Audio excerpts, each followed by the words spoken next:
ये आकाशवाणी रायपुर है। छत्तीसगढ़ी समाचार बुलेटिन के संग मीनल तिवारी के जय जोहार। अब सुनो आज के प्रमुख समाचार।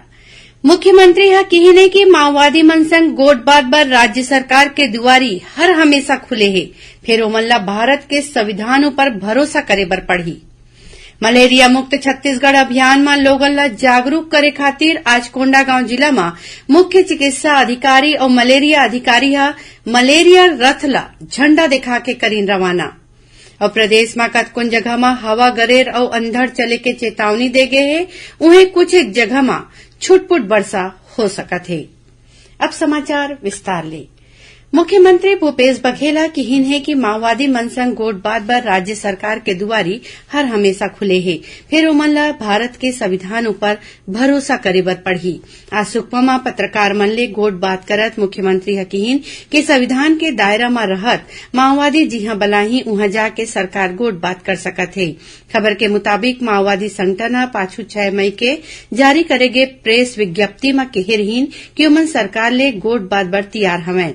माओवादी मन के दंड कारण ने स्पेशल जोनल कमेटी के प्रवक्ता अपन बयान में कहिन कि बातचीत बर सरकार बने माहौल तैयार करे। एकर पहले मुख्यमंत्री आज सुकमा में अधिकारी मन के समीक्षा बैठक लीन। ओमन अधिकारी मन ले कहिन कि जिला के युवा मन के सूची बना के ओमन ला ज्यादा ले ज्यादा स्वरोजगार बर प्रेरित करें। ओमन लोगन में भरोसा, विकास और सुरक्षा के भाव जगाए के बात कहिन। मुख्यमंत्री सुकमा में करीबन 36 करोड़ रुपया के लागत ले 22 ठिन विकास काम के लोकार्पण करीन और 78 करोड़ रुपया के 45 ठिन निर्माण काम के शिलान्यास घलो करीन है। जैसन की खबर दे जा चुके हैं कि मुख्यमंत्री भूपेश बघेल अभी अपन भेंट मुलाकात कार्यक्रम के दूसर चरण में बस्तर संभाग के आने क्षेत्र के दौरा करत हैं। एमा आज ओमन बीजापुर जिला के दौरा करीन।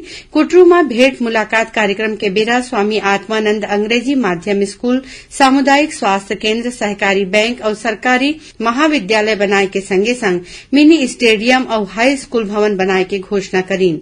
संगे संग श्री बघेल अड्डावली ग्राम पंचायत खेल मैदान, बेदे और फरसेगढ़ में प्राथमिक स्वास्थ्य केंद्र स्थापित करे के ऐलान करीन है।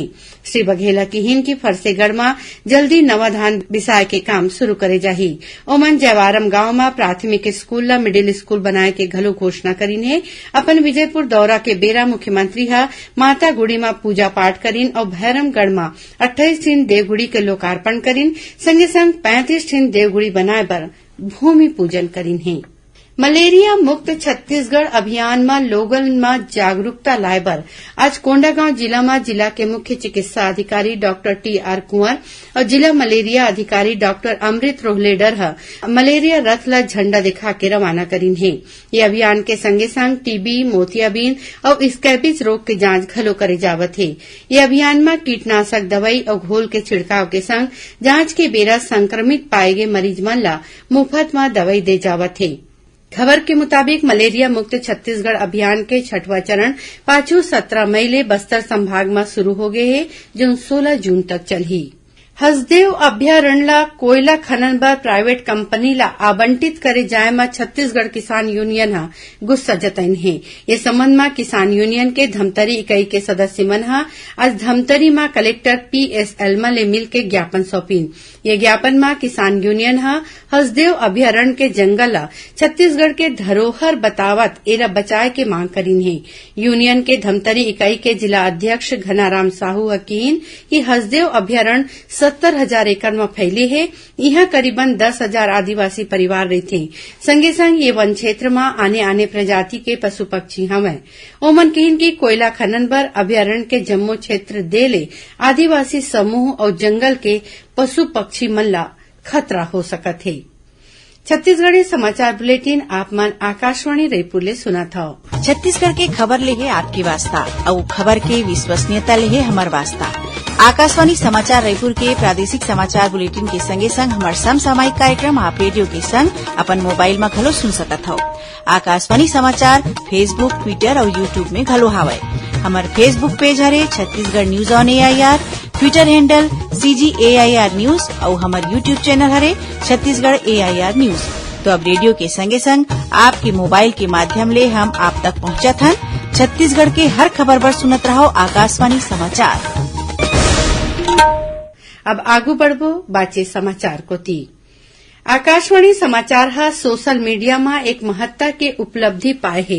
आकाशवाणी समाचार के Twitter handle AIR news alerts के 30 लाख फॉलोअर हो गए हैं। आकाशवाणी ला लोगन ले मिले ये भरोसा ले साइबर जगत में ये माध्यम के लोकप्रियता देखे जा सकत है। आकाशवाणी ले प्रसारित होवैया समाचार के सच्चाई और निष्पक्षता ला ट्विटर में ज्यादा ले ज्यादा लाइक मिलत है। आकाशवाणी के प्रधान महानिदेशक NV रेड्डी ह श्रोता मन कोती ले आकाशवाणी समाचार में भरोसा जताए में आभार मानिन है। ओमन किहिन की ये समाचार सेवा प्रभाग के सामूहिक प्रयास के ही परिणाम हवय। संगे संग ये उपलब्धि सुनैया मन के बीच आकाशवाणी समाचार के भरोसा ल बताथे। खबर के मुताबिक आकाशवाणी के समाचार सेवा प्रभाग 77 भारतीय भाषा और बोली के संग 12 ठेन विदेशी भाषा में समाचार प्रसारित करत है। ऑल इंडिया रेडियो के स्थापना बछर 1936 में होय रहिस। ये विश्व के सबले बड़े रेडियो नेटवर्क है। बदलत बेरा के संगे संग आकाशवाणी समाचार ह साइबर जगत में घलो अपन जगह बना ले है और ज्यादा ले ज्यादा श्रोता मन तक पहुंचे बर आकाशवाणी कोती ले सोशल मीडिया प्लेटफॉर्म बोरे जावत है। खाद्य विभाग प्रदेश के आने आने जिला में पहुंच विहीन क्षेत्र के 193 टन उचित मूल्य दुकान पर करीबन 250 किलोलीटर माटी तेल के आवंटन जारी करे है। ये सबो क्षेत्र में 30 मई तक माटी तेल के भंडारण सुनिश्चित करे बर कहे गे है। भारतीय जनता पार्टी के राष्ट्रीय पदाधिकारी मन के 2 दिवसीय बैठक जयपुर में काली शुरू होवत है। एमा छत्तीसगढ़ भाजपा के बड़का नेता और पदाधिकारी शामिल होही। बैठक में प्रदेश प्रभारी डी पुरंदेश्वरी, प्रदेश के पूर्व मुख्यमंत्री डॉक्टर रमन सिंह और संगठन महामंत्री पवन साय शामिल होवत हैं। धमतरी जिला में पढ़ैया लइका मन ला उखर स्कूल में ही जाति और निवास प्रमाण पत्र बना के दे के काम शुरू हो गए है। जिला शिक्षा अधिकारी डॉक्टर रजनी नेल्सन ह बताइन कि जिला के सबो सरकारी और प्राइवेट स्कूल मन में 6वीं ले 12वीं कक्षा के पढ़ैया लइका मन ला स्कूल में ही शिविर लगा के जाति प्रमाण पत्र दे जाना है। एकर बर जरूरी दस्तावेज इकट्ठा करे के काम काली ले 23 मई तक अभियान चला के पूरा करे जाही। जांजगीर चांपा जिला के राहौद नगर पंचायत अध्यक्ष के खिलाफ 12 पार्षद मन अविश्वास प्रस्ताव पर कलेक्टर ला ज्ञापन दिन है। ये प्रस्ताव में 30 मई के मतदान होही। अविश्वास प्रस्ताव में वोट डाले के काम ला पूरा कराए बर कलेक्टर पामगढ़ के अनुविभागीय दंडाधिकारी ला पीठासीन अधिकारी बनाए हैं। भिलाई इस्पात संयंत्र के क्रेन ऑपरेटर गंगेश्वर देवांगन पाछू 11 ले 15 मई तक बेंगलुरु में राखे गए पहली पैन इंडिया मास्टर्स गेम में 800 मीटर और 1500 मीटर के दौड़ में अव्वल आए हैं। उमन 55 बछर ले ज्यादा आयु वर्ग के मुकाबला में ये उपलब्धि पाए हैं। गंगेश्वर देवांगन एकर पहली बछर 2020 में हुए नेशनल मास्टर्स गेम में 800 मीटर दौड़ प्रतियोगिता में स्वर्ण पदक जीते रहीन। अब पेश है मौसम के हाल। अवैया 24 घंटा में प्रदेश में 1-2 जगह में गरज चमक संग छींटा बौछार होए के संभावना हवय।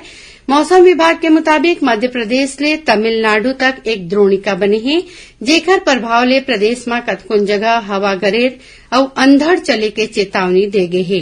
उन्हें प्रदेश के कतकोन जगह में अधिकतम तापमान में थोड़ बहुत बढ़वार होए के संभावना हवय। अब थोरकुन समाचार सारमा।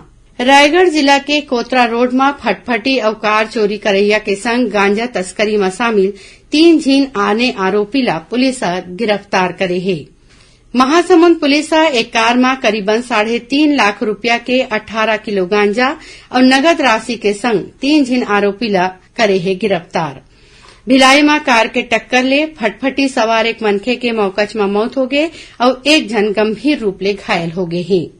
और कोरिया जिला के मनेन्द्रगढ़ में आंगनबाड़ी कार्यकर्ता और सहायिका मन ले ठगी करैया एक झीन आरोपी ला पुलिस गिरफ्तार करे है। आखिर में प्रमुख समाचार एक घाव फेर। मुख्यमंत्री कही ने कि माओवादी मन संग गोठबाद बर राज्य सरकार के दुआरी हर हमेशा खुले है। फेर ओमन ला भारत के संविधान ऊपर भरोसा करे बर पड़ही। मलेरिया मुक्त छत्तीसगढ़ अभियान में लोगन ला जागरूक करे खातिर आज कोंडागांव जिला में मुख्य चिकित्सा अधिकारी और मलेरिया अधिकारी मलेरिया रथ ला झंडा देखा के करी रवाना। और प्रदेश में कतकोन जगह में हवा गरेर और अंधड़ चले के चेतावनी दे गए है। उन्हें कुछ जगह में छुटपुट वर्षा हो सकत है। एक संग छत्तीसगढ़ी समाचार बुलेटिन यहीं सिरावत है। जय जोहार।